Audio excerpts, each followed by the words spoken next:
I'm from Venezuela and I grew up there. Both of my parents are from Venezuela, but I was born in the US because my dad came to do his doctoral studies here. So my mom got pregnant and we went back when I was like probably a month or a month and a half old. Since all my family is Venezuelan, my mom, my dad, I grew up there. My native language is Spanish. I never say that I'm American because that's not what I feel. And then when I was around 16, I finished my high school there and I came to study to the US. Two of my brothers were already living here in Florida, and I had just finished school. I had gone to Switzerland to study there, and my dad didn't want me to. I was very young. I was 16 when I finished high school, so they didn't want me to go back to Venezuela, but to come here. The first obstacle was to adapt to this new culture. I was really depressed the first 6 months. I remember my mom worried because I didn't want to go out. I didn't want to see friends. So I kind of was in a cocoon for like 6 months. Then it sank in that I was here to stay for a while. The language was never so much a barrier because I went to an international school back home.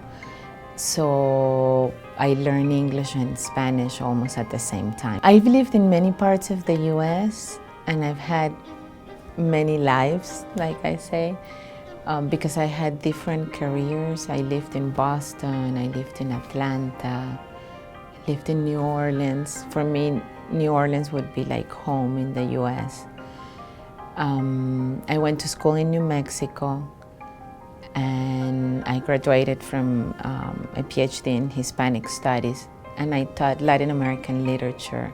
My husband has always been an artisan and he would travel doing fairs and festivals.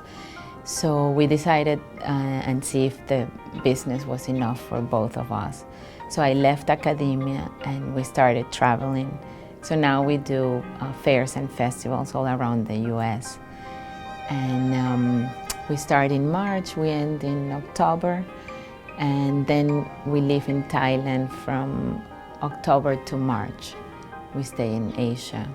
And we work with artisans there, and we do work, jewelry, and Antonio does leather work, I do the beaded work, and we do clothing too. Especially in my life as a professor, I could see that, for example, my professors didn't have role models, but I was giving these, especially in New Mexico, these young Latinos, someone that they could look up to. Like, I can also be a professor, I can also go to school. Very few Latinas have that image.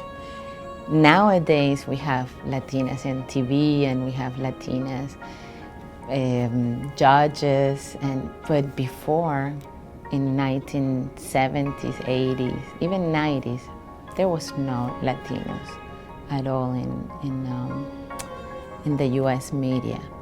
So to have that contact with them, for me, that's the biggest contribution.